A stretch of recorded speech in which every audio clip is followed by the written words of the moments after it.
I think we got some stragglers, but I'm going to go ahead and introduce our next speaker. This will be the last speaker of the morning. Then we're going to have lunch after the speaker. I wanted to just say a couple of things. We are video recording these sessions, so what we want to do is sort of get you to get the questions recorded as well. And so what we have here is a microphone up front for those of you who want to ask some questions. Now, our next speaker is Chris Maxwell-Gaines. He's going to be talking a lot of technical aspects of Graywater installations. So if you want to raise your hand and ask a question at the time where he's talking about a specific point, then he'll go ahead and repeat the question up here on the microphone. So don't feel like you're obligated to come up in front and center. But if you do have a question, we have an extra microphone so that we can hear you. Especially those of you in the back, you might want to go ahead and project your voice through the microphone. So right now, who we have here is Chris Maxwell-Gaines, PE. He is the owner of Innovative Water Solutions. And we're really glad to have him here. He actually does rainwater catchment systems as well. But since we already had Dick Peterson talk earlier in the year, we figured that we'd go ahead and get his view on Graywater systems. Chris?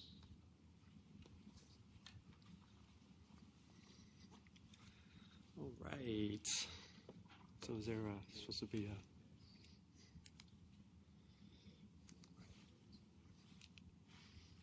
Oh, okay.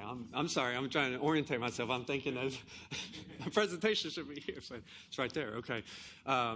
Again, as Chris is saying, because I'm going to be going through the nuts and bolts of Graywater systems, what we've done, what is out there on the market.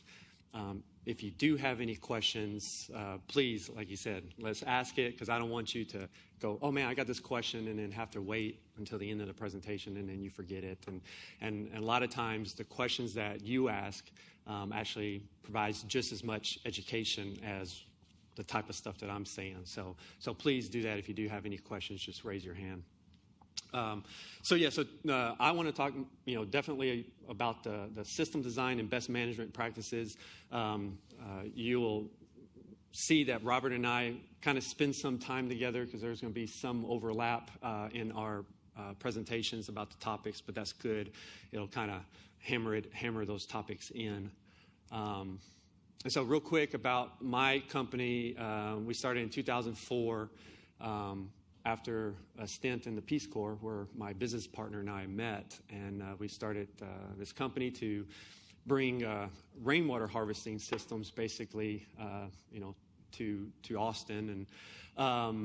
And from that, we expanded into a lot of other water conservation technologies and ideas. And, to date, we've installed over 5 million gallons of rainwater harvesting systems across the state of Texas.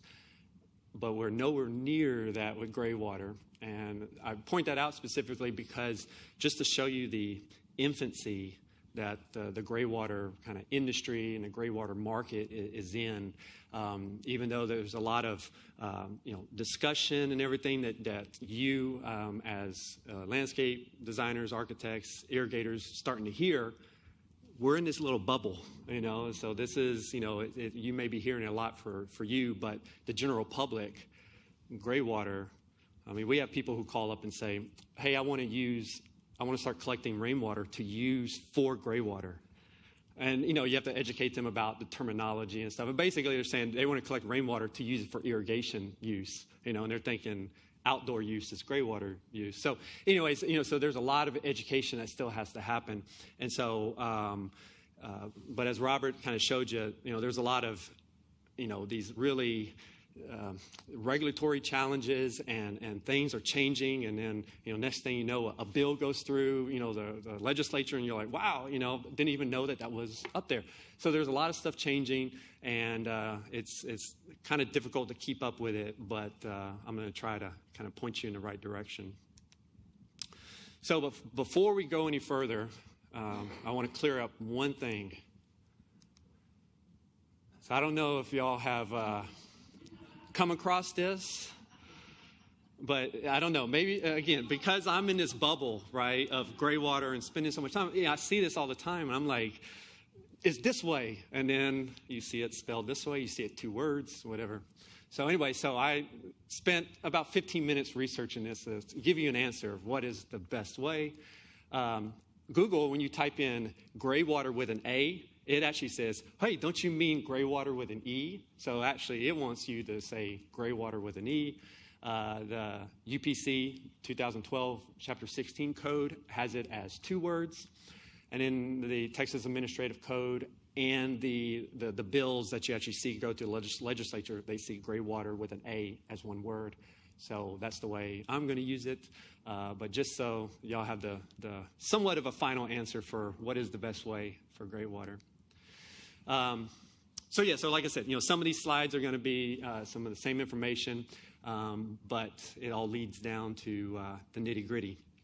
So obviously the Graywater, as we pointed out before, bathroom sink, shower tub, clothes washer.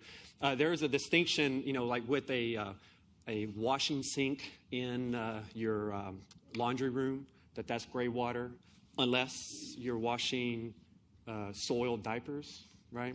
So again, you'll see some of this stuff in the code where it implies something. And so you may say, okay, yeah, maybe for a year of my life, I'll be washing soiled diapers when my little kid is young. But the rest, it's just going to be a normal sink, in my laundry room. And so why would I not, connect that to my Graywater system? So you'll see a lot of this type of stuff in these regulations is, the kind of a good thought to put out there, but how these practices hit the road is maybe a little different. So I get this question a lot about the kitchen sink and dishwasher not being Graywater. And this is in particular because of people potentially wanting to do like the kind of the small home idea out in the hill country, buy a small little plot of land, have a little small house with a composting toilet. Okay, so that takes care of your toilet. But then you have your kitchen sink and your dishwasher, if there is a dishwasher there, that is still black water. So therefore, they still have to have a septic system as defined by the rules of the county that they're developing in. So people want to try to figure out a way to get around this, and they go, hey, well, can there be a Graywater system that can take the sinks, kitchen sink and dishwasher? And at this moment, no. You would have to develop a full septic system. But we'll get to talking a little bit later about the laws of Graywater, and the recent law that just went through may start to change that, but we'll get to that in a little bit. So here's the typical indoor water use, and this was from the AWWA study from 1999, where they surveyed, I forgot how many, hundreds, thousands of homes to see what was their indoor usage. And you can see the breakdown there, and I don't think the pointers doesn't work. So you can see basically that bottom half, and this jives with the graph that is probably the same graph that Robert had. But basically 50% of your indoor water use is termed Graywater. So you can see that bottom half of that pie chart there. So again, great opportunity, but it's just how are we going to use and collect all of those sources into a Graywater system. So the benefits, first off, obviously, water is already paid for, right? You've already spun the water meter. And this question came up about the Graywater charges and having to pay for that. So, obviously, when the water comes through your meter, it spins, you get charged for that.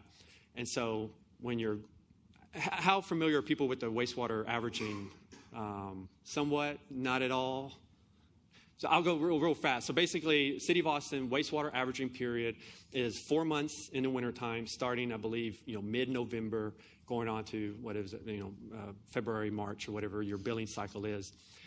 And because it's very difficult to meter gravity flow of water coming through a gravity pipe, especially has solids and whatever in it, the City of Austin uses an average of your water meter use during those 4 months. And over the years, it's changed from, 4 months and dropping one of the highest months to, now I think they take all the 4 months and average those. So basically, they're looking for the time of the year when you're supposedly not using outdoor water for irrigation. So if you're not using water for irrigation, then all of the water that comes through your water meter should only be indoor water. And then theoretically, most of that water makes its way back out to the city. So that's where they get your wastewater amount from per month, and then they average it over the 4 months, and then they come up with your wastewater charge for the rest of the year. So, and I don't know, I'm going to just say this. I know there's city people around, but, I kind of point out to some customers that, this is because of the lack of a way to really, figure out what your month-to-month wastewater usage is or production is, that there's a way to game the system. So in the wintertime, if you could really reduce your indoor water use, then that has ramifications. And I think the city promotes this, right? So I'm not coming out with something that's like illegal or anything. But if you can reduce your water use during those winter months, then that savings from your wastewater charges extrapolates throughout the year. Now, you may save, $2, $3, $4 a month, but hey, it is something to think about. Again, that's how the wastewater charges happen. So with this thought of reducing your water use, if you were still irrigating during the winter months and you were using gray water, well, great. You're not spinning the water meter, so now you're not getting charged or adding to your average. But again, typically during the wintertime, our plants are dormant and they don't really need a water source. So the issue would be is, okay, I'm not sending all of this water that my average says, so I should get a credit on my wastewater bill. And that's what I think the question that came up. This is going to be a big topic for the city people to discuss later on, and it deals with revenue, so you know what that means. Is probably not going to change too much because of dealing with revenue, and already the system's having a hard time to keep up with water charging and all that. So another benefit of gray water is especially, just for irrigation use, is very minimal treatment. And we'll look at the different fixtures because each different fixture kind of has a different treatment need for it. There's no need to store the gray water. It's not like rainwater that comes in these big slugs and then we get nothing for a month or so.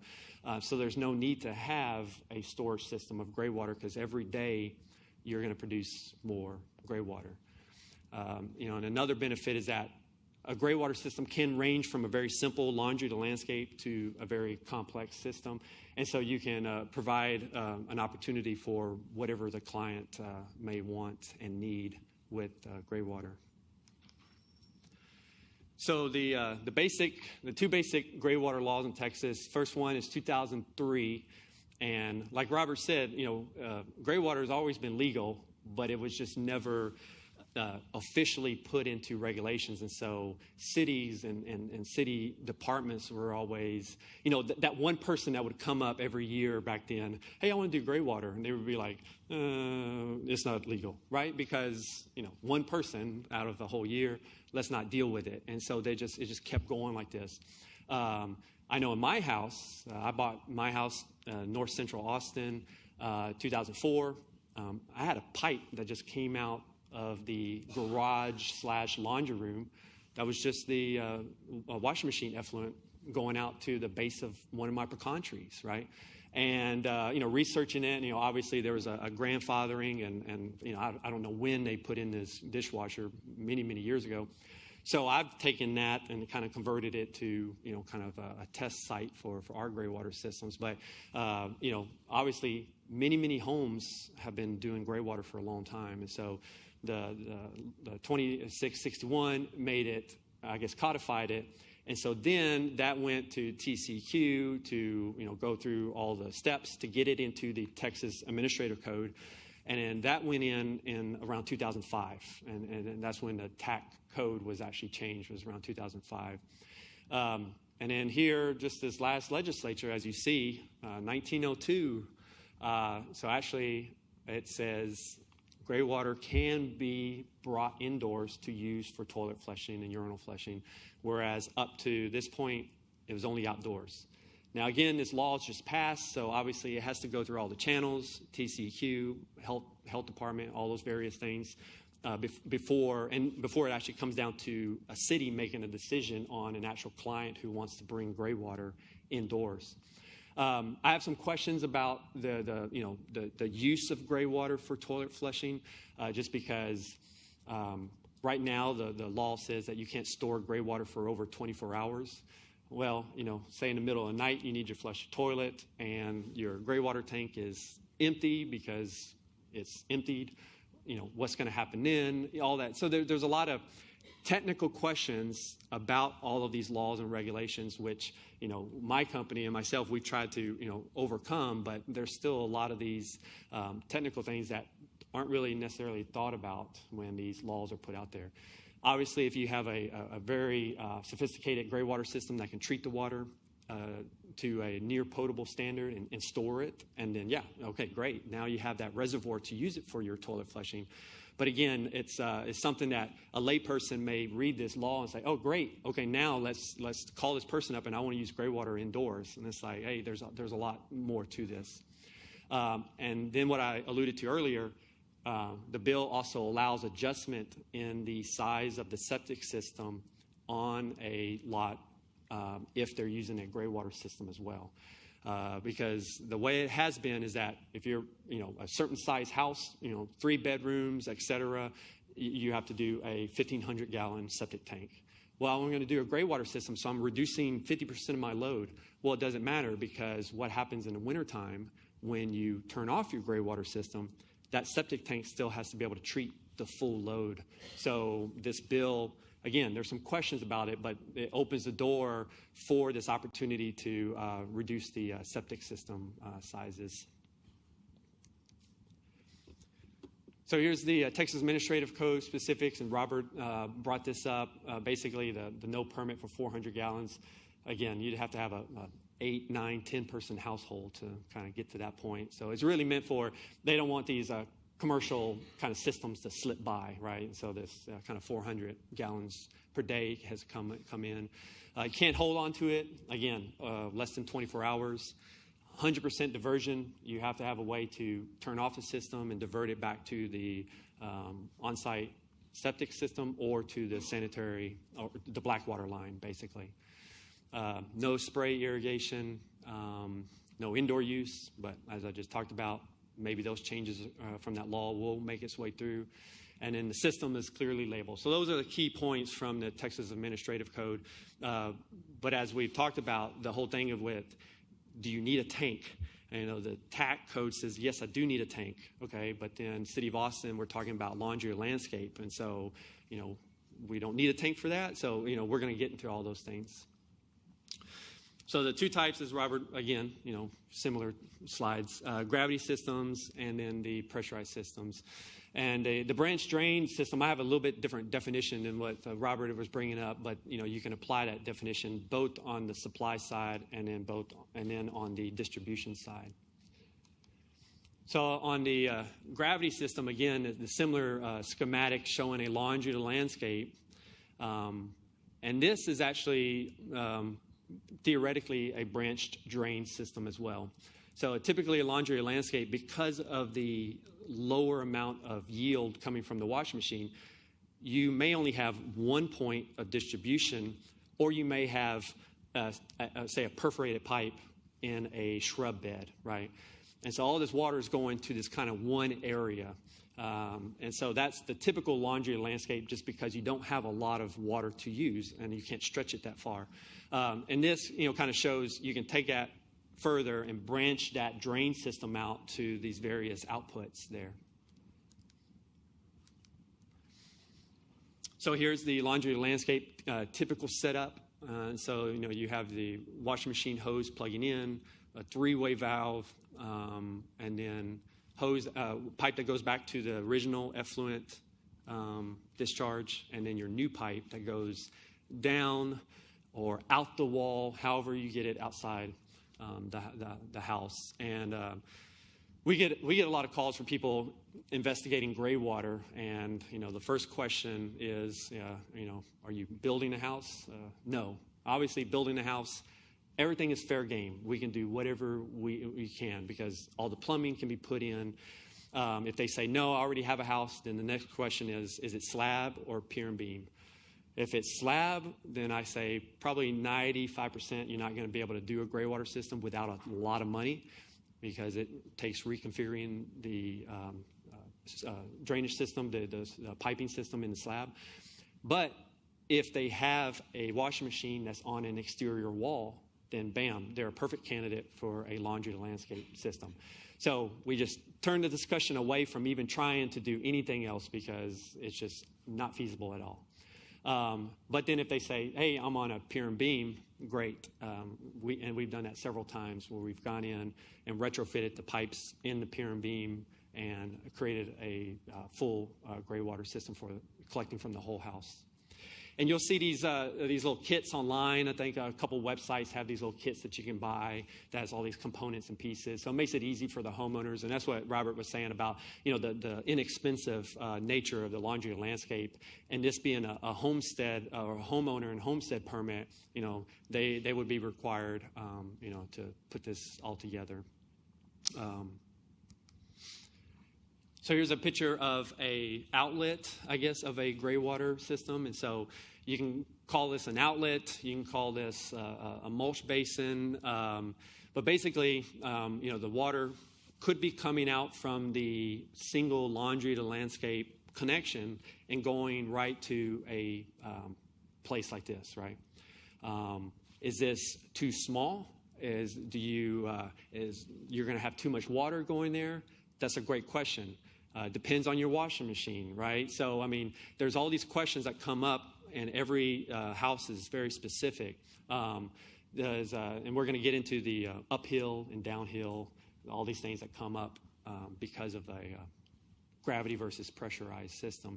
But typically, you have a place where the Graywater is pouring out. So whether it's in a landscape valve box, converted valve box like this, or in a perforated pipe that is subsurface, you have some place where the Graywater is coming out. So here's the, again, showing a branch drain and how it branches off. And so, the opportunity is there, but you can see if you don't have appropriate slope on a lot, that there could be issues with this. Obviously you can create slope with these pipes, so then maybe by the time the pipe gets to the end, it's going to be, a foot or so below the surface. And things can be done, if it goes up to a tree, like a pecan tree, that may be fine for it because the water being a foot below, it's okay there. But if you're doing, grasses or shrubs or something, that may be too low for those. So you really have to look at, if you want to disperse this water out into a larger area, a branch drain system, slope really plays a key point. Another thing is if you're using a perforated pipe system to distribute the Graywater, and this is I've learned from personal experience, all your perforations cannot be the same size because what happens because of the slope and everything, most of the water will come out the first X number of holes that you put into this perforated pipe. And because you were maybe expecting a lot more yield, the water is not actually reaching all the way to the end of the pipe. And so, it becomes really a in the field kind of decision versus a, let's mathematically calculate, the first 8 holes should be 1/8 inch. That you can get very technical, but in the end, just a rule of thumb is better for that. But so we're going to jump back to this real fast and talk about the yield. So y'all remember this graph again with the 50%. And so I'm going to start transitioning away from the laundry to landscape to more of the pressurized systems.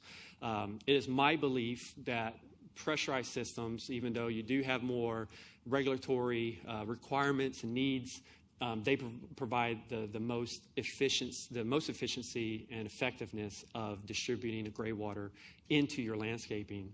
And so if we're starting here, you can see, how much gray water a household could produce.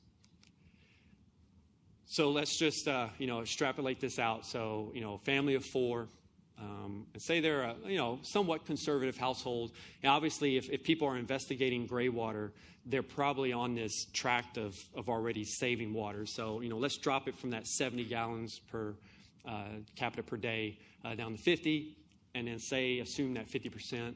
So, bam, we get 100 gallons a day, right? So, as landscape professionals, 100 gallons a day, how far can that go? What can be done with that? And this is a full gray water system collecting from all of the gray water fixtures in the house. Obviously, a laundry, a landscape, as Robert talked about, what you're talking, 20 gallons a wash, right? And it depends on the number of washes, during your week or whatever. So that really diminishes the potential amount of gray water that you're putting out into your landscaping. So this all comes back to, now that you know, yes, ma'am.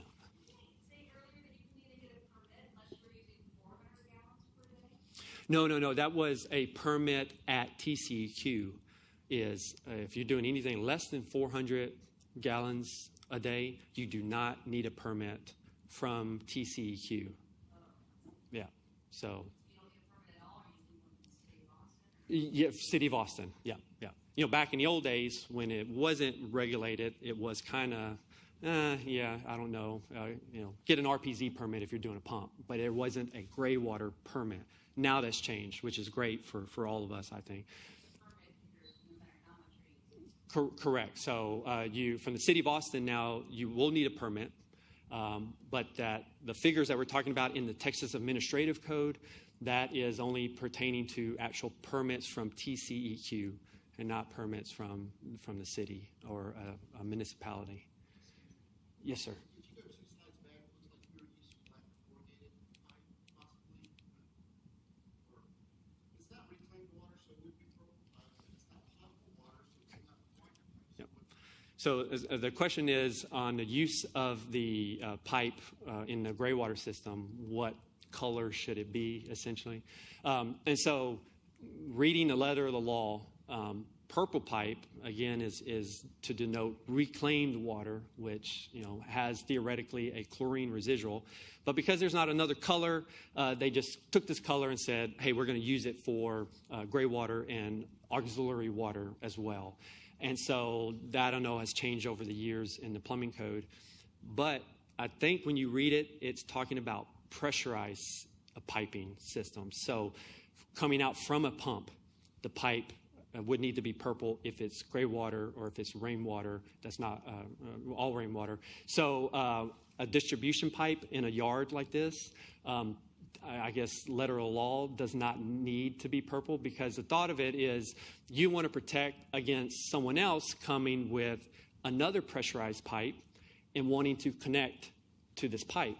Well, if someone connects a pressurized pipe to this distribution pipe, well, if it's city water pressure, then one of your ends of your pipes are just going to, blow out water. So you're going to know, hey, I made some sort of cross connection here that wasn't supposed to. So again, the purple pipe really comes down to pressurized pipe, but you will still see it thrown out there like, yes, you should have purple pipe, even if it is not pressurized. So again, it kind of changes and goes back and forth, but that's at least as I understand the purple pipe use in gray water.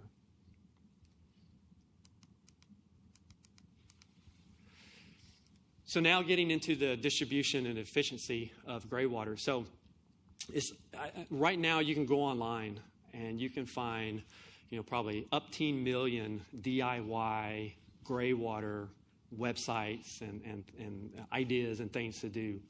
And, a lot of those, again, for the DIYer involve the simple laundry to landscape, or maybe a branch drain system that takes it out to a few points in the landscaping. I've always looked at it as, okay, we got this great potential resource of gray water. Now let's let it come out of the house and let's just all dump it right there, right?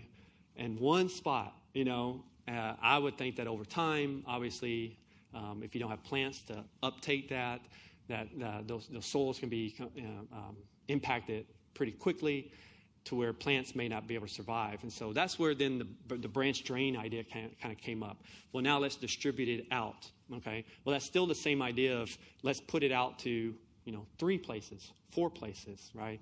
And so, again, the widespread distribution of Graywater has been a challenge.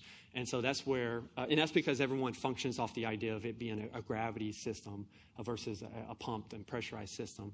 And so if you look at this kind of, model house that I've found online, so with a Graywater system coming out, obviously, you kind of look at it and say, well, that's a pretty flat lot. So getting Graywater out from the slab, which it's already going to start out below the slab. So you're not like starting at the top of the slab, you're starting out below it where the plumbing is coming out of. So now you're looking at spots, where can I get that downhill if I'm using a gravity-based system?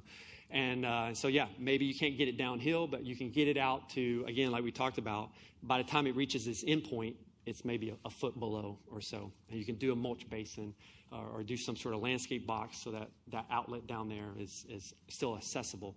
You can see, there's a couple of trees. Maybe you can, take this Graywater point out to,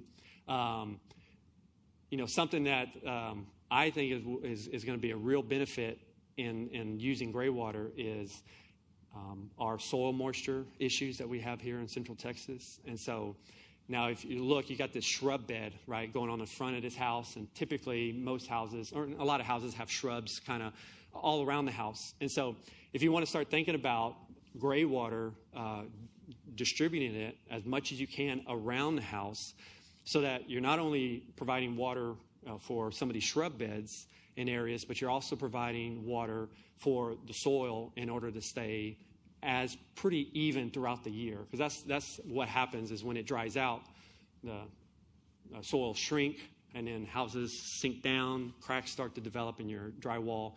So, the thought of kind of using this, 2 birds with 1 stone where you can use the Graywater distribution around the house into the shrub areas. But even then, if it's a house of a certain size, trying to get this Graywater to equally distribute all the way around the house may be a challenge. And so even in this, there's a challenge with that. Then you look at, turf. What about applying the Graywater to turf? While it's a great idea, it has to be subsurface. And then again, when you start looking at the potential yields, 100 gallons a day, is that effective for my turf area on my lot? Even if it is, think about the distribution, the subsurface drip systems that you would have to have going all through your turf area. So it could be challenging to try to use Graywater for turf. And so therefore, out of all of this, I've kind of come up with my own kind of professional best practice management or best management practices, which is using Graywater in dedicated areas and making sure that there's no disillusion of just how much this Graywater is actually going to do for someone. So if you start out from the beginning and knowing that there's a certain limit to the Graywater production, because if you even think about it, what if someone leaves for a week or 2 on vacation? Well, those areas that were getting watered with Graywater, there's no water going to them, during those 2 weeks. And so, if it's during the middle of August, driest time of the year, what needs to happen to make sure that homeowners don't come back to, some dead and dying plants. So this distribution and efficiency is something that's, as this industry evolves, is a real key part of it. So I'm going to go through some of the current Graywater technologies that you can purchase online, and then we'll get into some of the built technology stuff that we do. So this is the Aqua to Use system. It's pretty small. It's about this size. And as you can see, it's essentially a sump pump. Water comes in, sump pump, pumps it through, or the water comes in through the black, green, blue, and then ultimately black, I don't know what you call them, skimmer type poly filter. And then it goes that sump pump down at the bottom, and then that pumps it out to the irrigation area. So this retails for around $700 for this. My take on this is if you look at the videos showing the upkeep and maintenance of it, is again the homeowner having to open this up at some set interval, and it shows them like pulling out these black, green, and filters, whatever, and just being, think about it. When you have lint and hair and all this stuff coming from your bathrooms and clothes washer, it gunks up pretty fast. And so the issue with this one is just it's a homeowner intervention that has to happen at a regular interval, or if not, then water starts to back up because it can't get through these filters. This one is called an Irrigation, and it's actually a kind of I guess you could call it a Texas company. So, again, you have a lot of these companies or inventors that I've seen over the years come and go. So they come up and they put up a website. Hey, I got this great Graywater invention. And so I don't know if this may be the latest one, but they basically have a sump basin system, as you see there on the right. And then the pump pumps it through that little clear filter that you see there.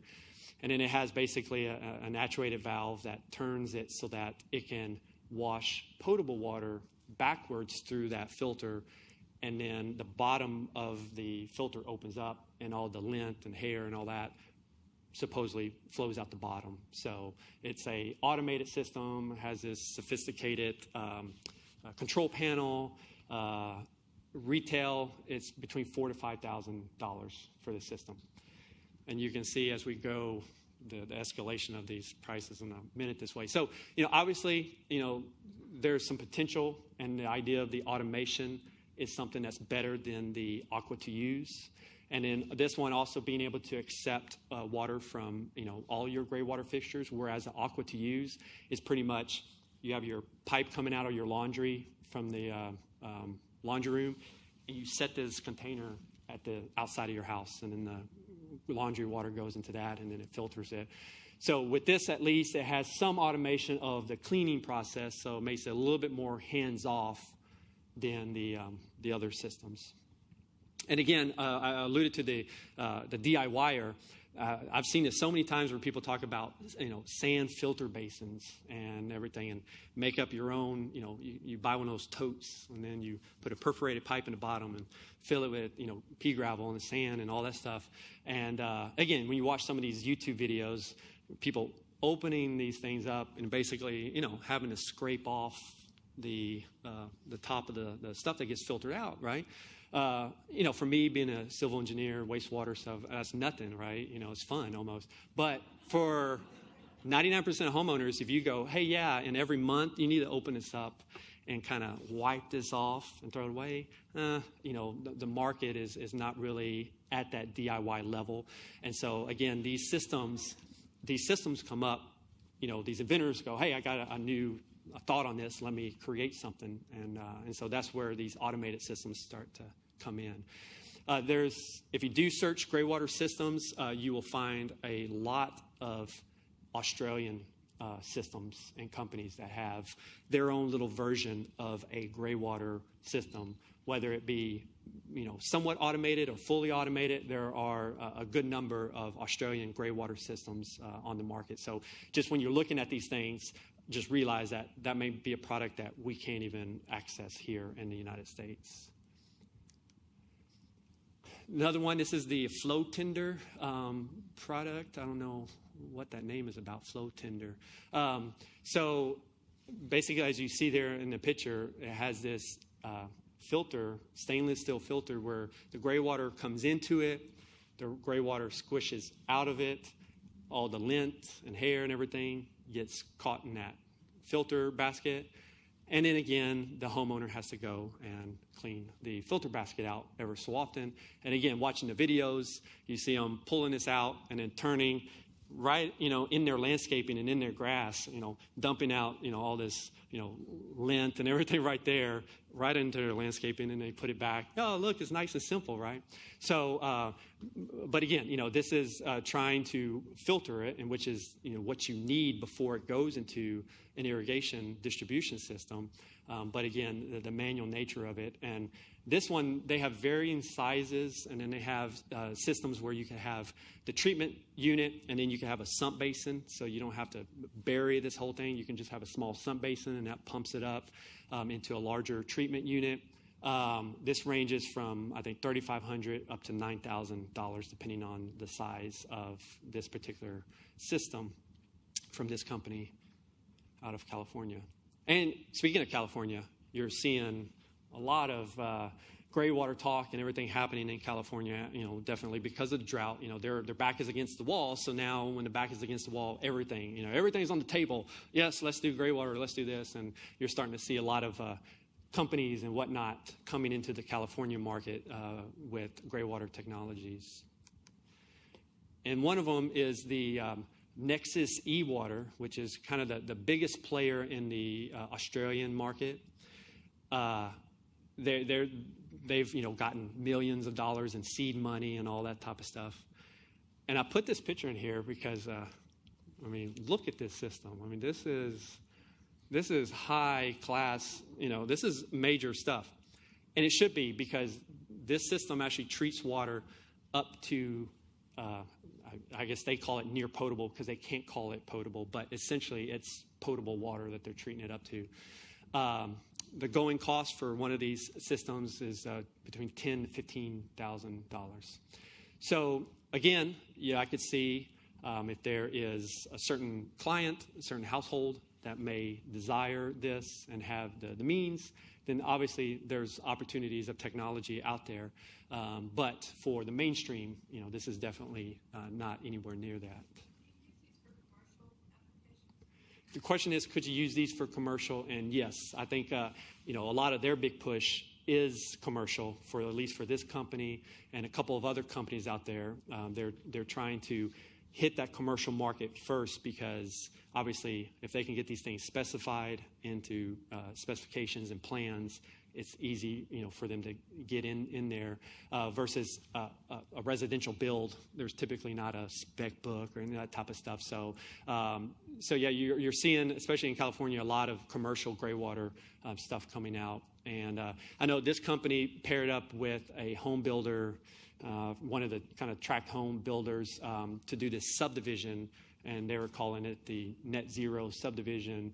And obviously, solar nowadays makes it easier for energy off use, net zero. Water net zero, that's the next frontier. But definitely if you have a system that's $10,000 or $15,000, hopefully you can get to a net zero water. But they paired up to do these kind of test subdivisions out in California. And so now we're going to come to what we typically do, which is a constructed Graywater system, pressurized system. And that's because we have found the existing technology lacking. It really doesn't have the right parts and pieces in the situations that we come across. And so I was going to go through kind of what we've done over these probably about 8 years since we've been designing and installing Graywater. So the first component is obviously whenever you have this Graywater line coming out, the TAC code says it has to be 100% diverted. So that's where the three-way valve, like a Jandy valve, or what we use is the knife valves. And we typically use the knife valves, and if I'll go back to here, you see the two black knife valves where the pipe comes in out of the house, and it goes in before, and then it Y's off. And so there's the two knife valves there, one for incoming and then one for the diversion. And the reason we've done that is because typically, the sanitary pipes are 3 to 4 inch, right? The thing about the Jandy is the largest they make is, I think, a 2 or 2.5 inch in terms of their 3-way. So just to preserve some flow capacity, we use a knife valve because we can get a knife valve as a 3-inch, 4-inch, 6-inch, 8-inch knife valve, whatever. So that's the reason why we use the knife valves. But basically, same premise. You just want to have a way to divert the flow back to the sanitary sewer when you're not using gray water, or say your gray water pump is malfunctioning. Then the backwater valve comes into play, and so these are required basically on the downhill or downside of the gray water system, and this is before it connects back into the black water line or to the septic line. So essentially, as you see from the diagram, this prevents, if there's a clog in your black water pipe down the stream, this prevents black water coming up backwards and going backwards into your gray water basin there. So typically, and I believe that, and this is the way we've always done it, if we put 2 in line, I believe that we're required to do 2 together, but also for safety factor in case one of them sticks or something. Now the tank, as we've talked about, so there are poly tanks out there of various sizes that are used for basement sump tanks. Then there's obviously fiberglass tanks on the market as well. And is there a gray water basin on the market? No. There's no purple basin. It's like, hey, you have to use this basin for gray water. You have to kind of make do with what is there available. And then, again, go back to clearly labeling that this is a gray water system and this is not just a sump basin that is pumping out some excess water from my basement. And so these range in size. What is the correct size for a tank like this? And again, Robert, he answered that question. Typically the thought here is that this is a surge tank, and that these things aren't necessarily thought of in the code because they're saying, oh, you should have a tank and that's your treatment device. Well, no, because a septic tank, right, that's your treatment device in a septic system. In a gray water system, your tank is not your treatment device. And so basically it's there for surge capacity. And what we mean by surge capacity is that say you're producing X amount of gray water per minute, per second, right? Well, you want it to be able to pump that's in there. Again, we're talking about a pump system. The pump to be able to keep up with that and pump that water, that gray water, out to where it needs to.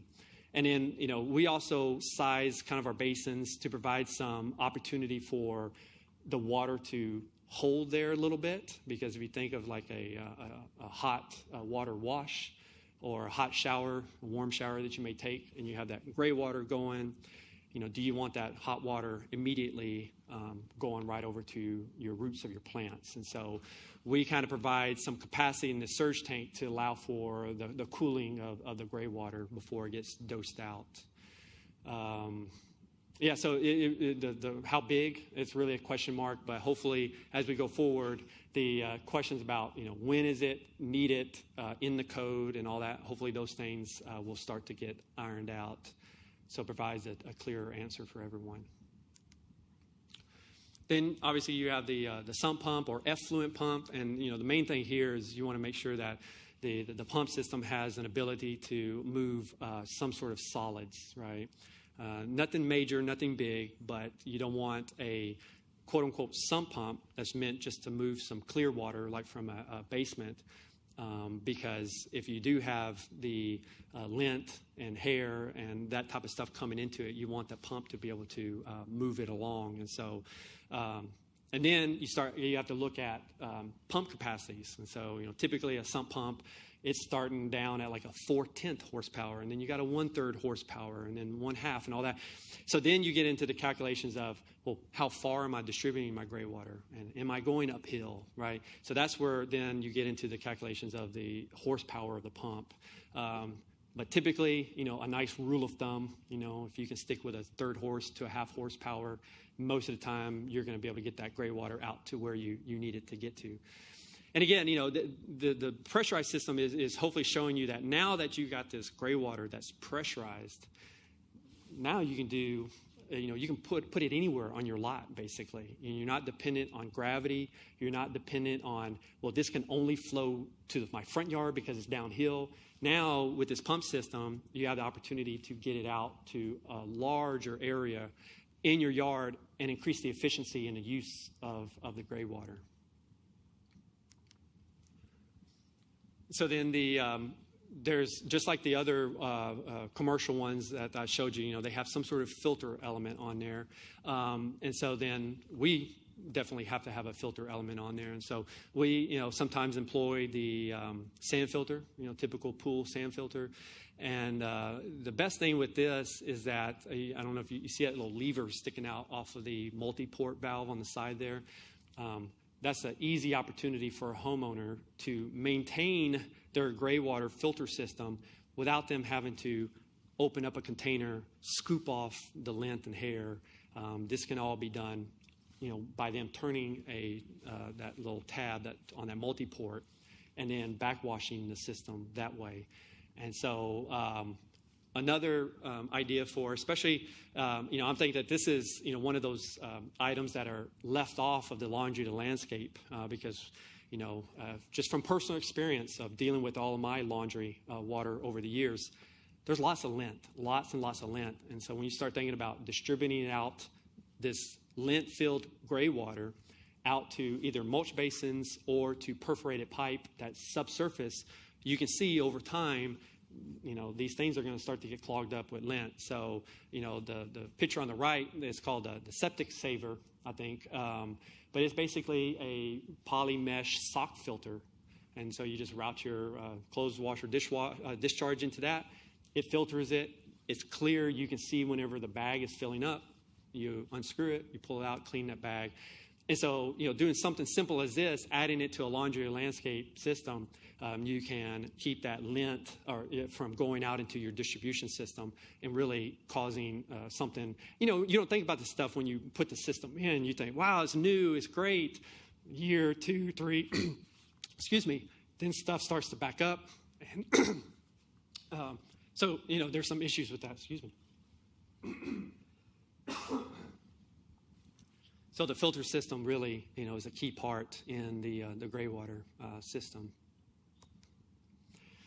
And now into the distribution. And so obviously, as we talked about before with the purple pipe, with it being pressurized, it does need to have some sort of, whether it's completely purple or there's the products out there, that the black tubing with the purple stripe down it. And so, you're wanting to take that water out of the pump and out of the filter system, and now it's pressurized, and now it needs to get into, some sort of piping system to either get it to an endpoint or get it into a pipe, like a perforated pipe.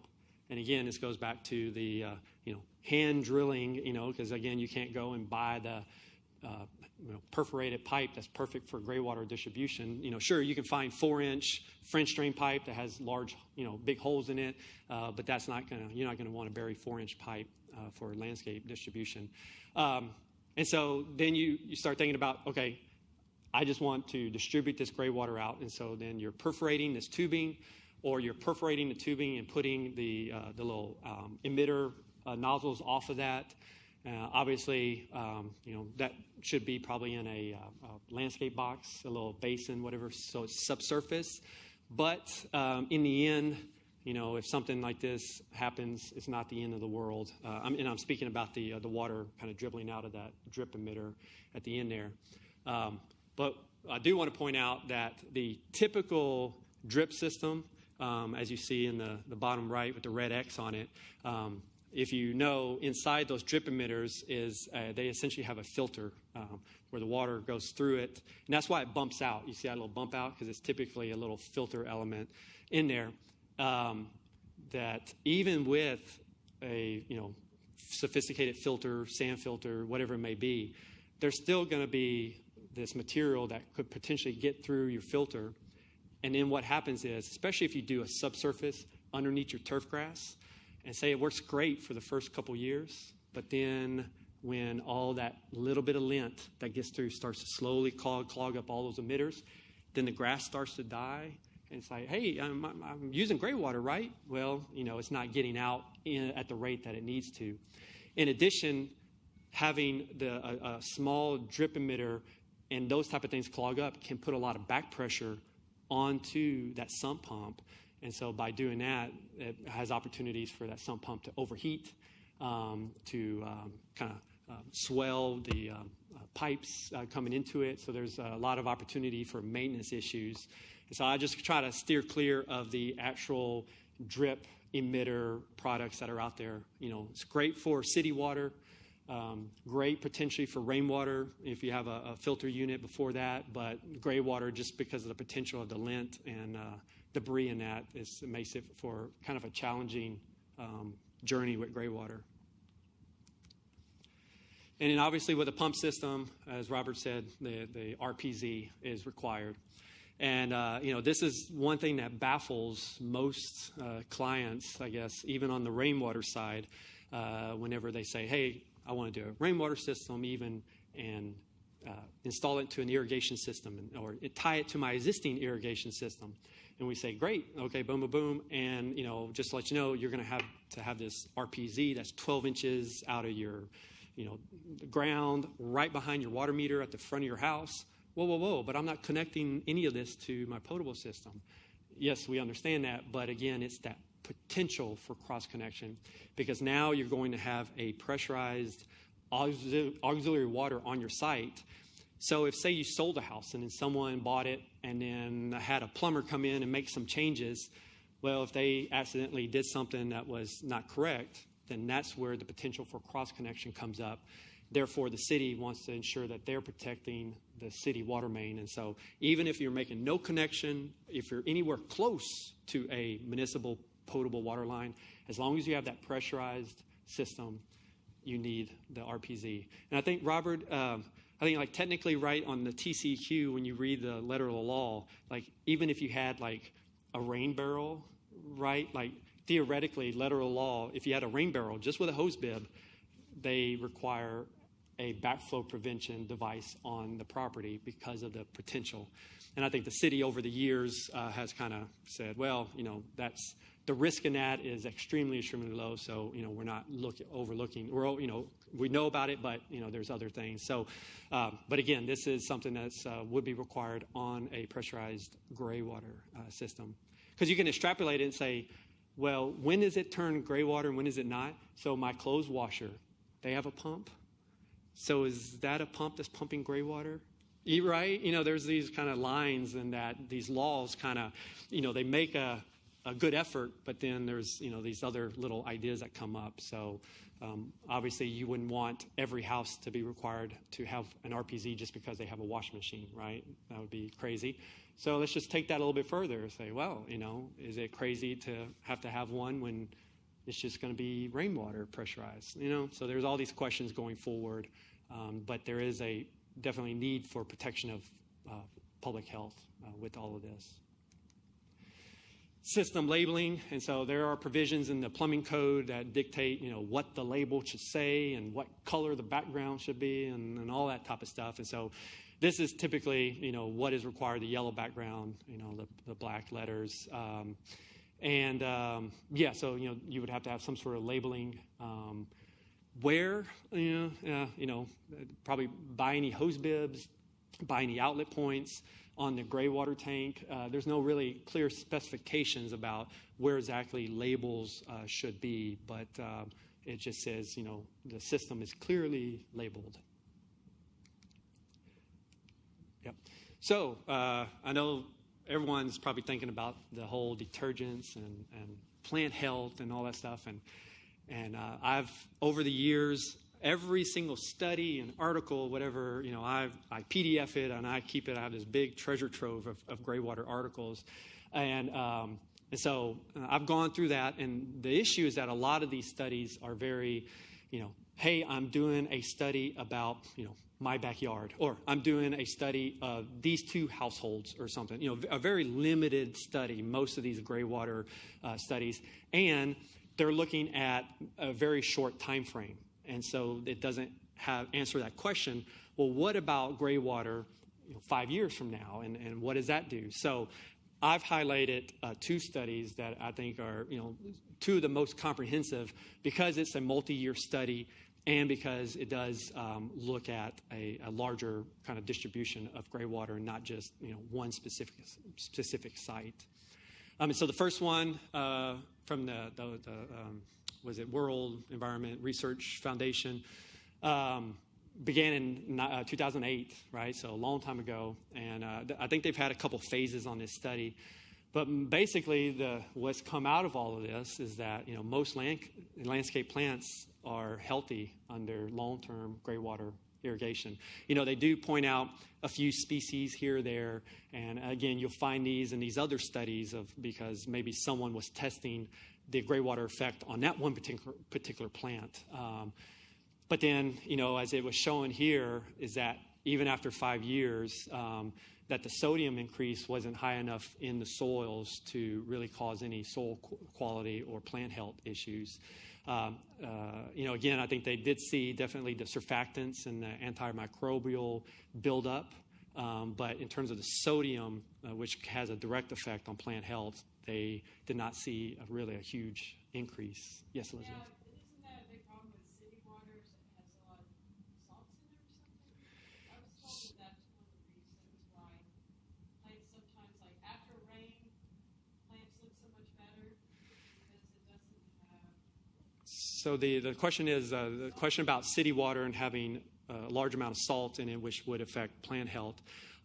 I don't believe because, majority of the city water users gets water from surface water, that there's really much sodium. And I think that what's that? Lime, yeah, exactly. So not sodium. And so, there's the hardness factors when it comes to that. But in terms of sodium, I think it's pretty low. And I think that the city just sent out the little brochures of their annual kind of water tests and everything. So you can check that. I'm wondering if this test was based on city water or rainwater. No, fresh water. Yeah, city water. I'm sorry. Yeah, I see what you're saying. The fresh water. No, it's not on. It's looking at plots that were irrigated with graywater and plots that were irrigated with fresh city water. So again, it's changes per city, and so again, there's things in these studies that could be tweaked and changed. Yep. If the graywater came from rainwater or city water. Oh, no, the gray water came from city water. Yes, sorry. So, yes, it's a typical gray water coming through the house and then going out to these plots that are out there. Yes, sir. Have you seen any studies or research on and catching like the bathroom shower water with using antibacterial soaps? And obviously, if bacteria is full of your soil is full of it, Yep. and having that introduced into your soil profile. So the question is the thought about antibacterial, antimicrobial soaps and the effect on the soil bacteria health. And I don't think that there's many studies, at all. Again, they alluded to that the surfactants and antimicrobials, obviously increased over the 5 years because if you're just constantly dosing it with it.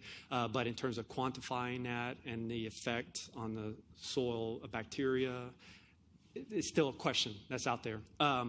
And something that I always, in these questions, when these come up, I bring back to my own experience at Texas A&M.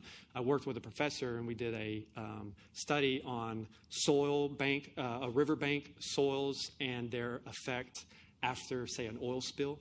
So we had this, A&M had this plot of land on the San Jacinto River, and we basically went out there and, had buoys and all that stuff, and we just sprayed down everything with certain concentrations of oil, and we had different, plots, so differing concentrations. And what came of that is that up until just the really the worst dosing of oil, that all of those plots, the soil bacteria really had an awesome response to that, So basically taking these hydrocarbons and converting them into other particles and molecules, right? And so they have, soil bacteria already has this natural ability to kind of take this stuff and change it. So I would say is the dosing, So if you just come out and you dump a gallon of oil right on one spot of grass, well, pretty much that spot's going to die, right? But if you went out there and, sprayed a couple of teaspoons of oil, no, the soil bacteria is going to do it. So same thing with these surfactants and the antimicrobials, I would believe. So again, a lot of research needs to happen. The problem is that because this industry is just not a huge money-making industry, there's just not a lot of companies out there that are able to put up money for universities and stuff to sponsor all of this different type of research for these topics. So yes, sir. Question: it sounds like so you don't store the water at all, so you immediately need to distribute it to the plants. So that means you're getting distribution on a daily basis. Correct. The specific plants you're going to. So that seems like it would definitely affect the palette of what you would choose. There's something that need water once a week versus something that can take that constantly. Correct. So the question is, the thought of Graywater constantly going out, will that affect your plant choice palette? And it can, if again you have a gravity system that's going out to these certain few points, or if you have a pump system that still goes out to a few points. But we're actually experimenting with I guess it's called an indexing valve. And so basically it's a valve where the main line comes into it, and then every time the pressure is turned off, so say the Graywater basin empties out, inside there has a cam, and it automatically clicks over to the next pipe. And so then when the next slug of Graywater comes through the system, then you have that pipe going to a totally different area. So you could see the scenario where you could have this set up so that you're distributing your Graywater to these 6 different areas, and this one may not see Graywater come around again until the 2 days from now, or whatever it may be. So, but there is a concern that if you're constantly putting this water into one spot, that your plants that you choose, could be affected just because of the increased amount of water, not necessarily because of the sodium or the surfactants or whatever, but just because the soil stays constantly damp and wet. So definitely it is something on the design to really a key part to think about in that. Yes, ma'am. I've used a rudimentary Graywater system for a long time. His grandfather did, and it's simply this water. It's not subsurface. I live in Fredericksburg, but used it for many years, and I have found that I just move it. I move it around the yard. It's just my wash water. The one area got it a lot more, and it leached out micronutrients. I got a boron deficiency in this lawn of shrubs that were on the side that it got more. So I added borax. Yeah. To the drinking water. I haven't had a problem since, but it does leach out nutrients, and I have to fertilize those areas more often because it gets more water. Yeah.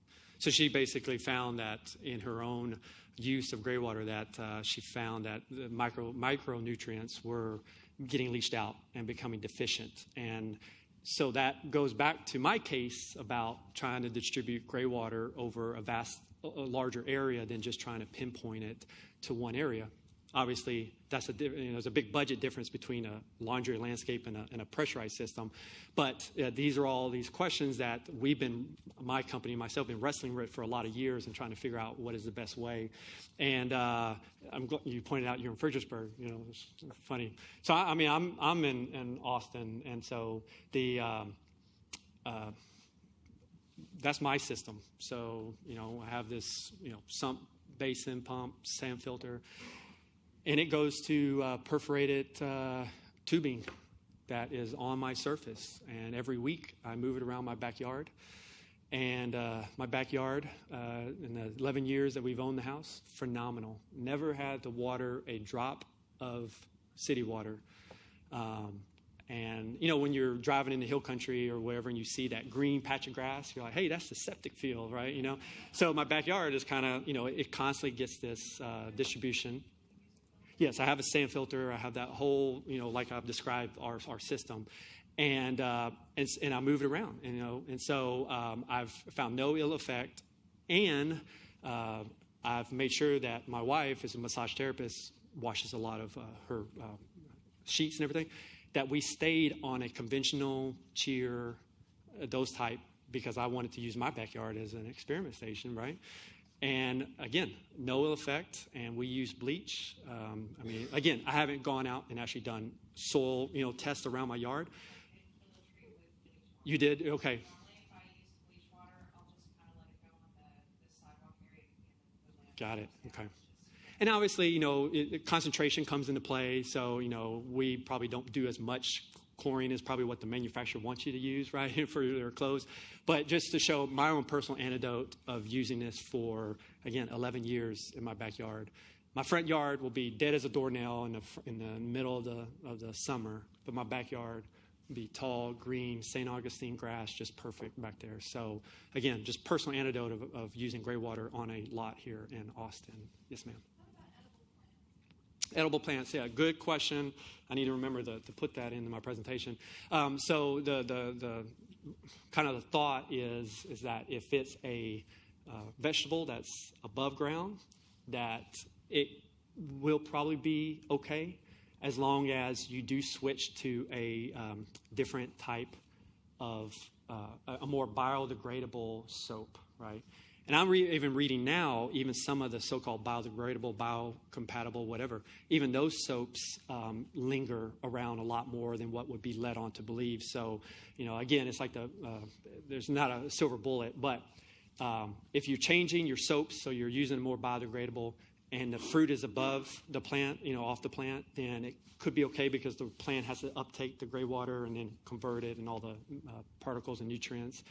But definitely any root plant is probably not. Because anyways, that could be on the plant, even if you try to wash it, if there is some sort of bacteria on the plant and you're eating it, this is where even that outbreaks of bacteria in spinach. And you go, hasn't that gone through and got washed? But, those bacteria, some of those strains really stick around. So that I would stay away from that. I would just kind of say, what I personally say to people is that you have enough demand in your other landscape areas to reduce your demand there by using Graywater on your ornamentals and just use rainwater or city water on your edible plants on that. You have, unless you're like, man, I have no other water use except for my edible plants and I want to use Graywater. But most people have a need for other landscape watering there. So. What is the cost range for your system? So our system, the cost range for our system typically starts around the $2,500. And that's all the components. And then anything above that comes into the complexity of, are we having to retrofit a pier and beam home? Those various factors, or how far of a distribution network where the homeowner wants us to install. So, but yeah, the basic cost for that basin, pump, sand filter setup is around $2,500. So for that, yes, sir.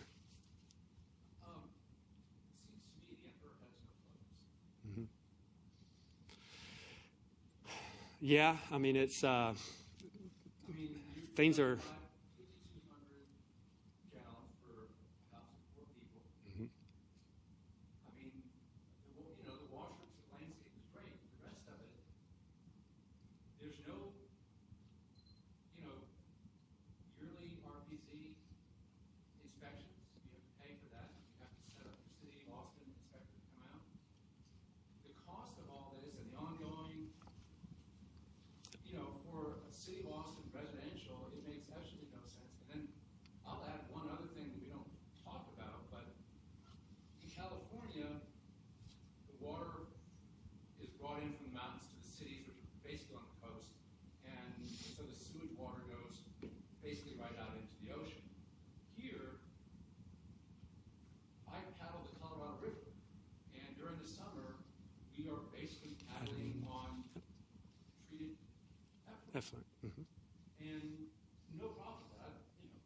Fish seem to love it. If in theory we seriously reduce the amount, it's not going to happen. Yeah. But if in theory we seriously reduce the amount of rainwater going into sewage treatment plants, then we're going to have to make up the flow in the Colorado with water let out of the Highland Lakes because there's environmental needs to the Colorado River and so all of this. Yes. Yeah. Yeah. Oh, yeah. It's talking about Graywater, and I'd say the Emperor's got no clothes. the, The city wants it. yeah. Go ahead. You know, one of the things that I talked about in my presentation for Irrigation was acknowledging the minimal yields with this Graywater. But I also mentioned that in conjunction with other local sources, rainwater, condensate, you can start to build the yield that you potentially will need. So I think what you're seeing is a combination exercise. That, yeah, rainwater on its own may have a limited impact. But if you bring on additional sources, you're going to start to get this yield. The RPZ requirement, when you bring on these additional yields, will hold and cover all the water. So it's kind of a starting point, and I think it's kind of a building block for a more holistic, integrated auxiliary water system. And Graywater only being a small component, we can take it and use it on its own, or we can integrate it with a larger holistic system, which gets us to the yield that's closed on the Emperor, as you say. The other thing I'd like to speak to real quickly is the dewatering concept. And you're right, at a certain level. Our wastewater flow is about 90% of the river in times of drought and in the summer. But I will make the case at a certain level that the localized inflows and keeping that water on site, infiltrating on site, can at a certain level create water. It creates the watershed. It feeds the aquifers, feeds the basins. When we take that water and push it through our distribution system directly to the river, what we're doing is bypassing our local watershed. We're bypassing our streams and our creeks with the bigger concept of getting water downstream. So you could actually see creation of local stream flow by utilizing at scale these resources. You've got good points, but I think it's something that we kind of thought about as we work toward this and acknowledge that there are some limitations on these water streams. Sorry, Chris. Well, no. I mean, just the simple math is right. Like if you're taking that 1 gallon of water out to use for Graywater and replacing 1 gallon that would have come through your water meter, that's 1 more gallon that would have stayed down in the river that would make it down during those times. So on the simple math, right, it's a one to one, you know what I'm saying? But then there's some water economists that talk about, you know, if a city develops an active wastewater reuse and say all your water is being reused into the city and appropriate being used, all that stuff, that really it doesn't matter on a household level how conservative we are, because in the end, that water is going to come right back around and replace other fresh water that would have been taken out from the source. And so you have these water economists that say that, you know, if we go down this line to where we're reusing wastewater and graywater, is it really useful that you're telling someone, hey, you can only, you know, take a 5-minute shower, please, because of our water source, when all of that water during the shower is just going to get turned right back around and go to Samsung and all these, you know, power plants and whatever to replace a freshwater use. So, I mean, there's a lot of theory that goes into all this, and then water pricing jumps in there and just blows it all out of the water. So, yeah, but to your main point is, and we tell people all the time, whether it's rainwater or graywater, is that, you know, these technologies do have a longer payback period. So for graywater, absolutely. I've calculated it down. It's around a 3 to 4 year payback. Including the annual. Well, you know, and that's changing. And so like the city of Austin used to have it every year. Now they've gone down to installation, and then I believe at the 1 year anniversary, and then every 4. Oh, I'm sorry, the CSI test. That's the most expensive test. Your CSI test runs about $250. Your RPZ test runs about $80. You know, but yes, your RPZ test is $80 a year. And then your CSI, it used to be every year. So at least the city has relaxed that a lot and helping out with that. But definitely, you know, our clientele are people who have this need and they want to reduce their environmental footprint, and they see rainwater or they see this graywater as an opportunity. And so that's why when I was on the Graywater Advisory Committee, we really looked at the laundry landscape and made sure that that was an easy mechanism for people to do that and not have to go through all of the permits and RPZs and all that stuff, because we saw that as the vast amount of homes is going to be simply installing the laundry landscape. So we tried to open that up. So, and then, yeah, I think we're done. Sorry about Yeah, no problem. I'll leave that up there. One last little study. But thank y'all very much for your attention today. Yeah, sorry for cutting them short, but some people are hungry and we're going to get lunch taken care of. Let's cut back here. Let's start promptly at 1:05.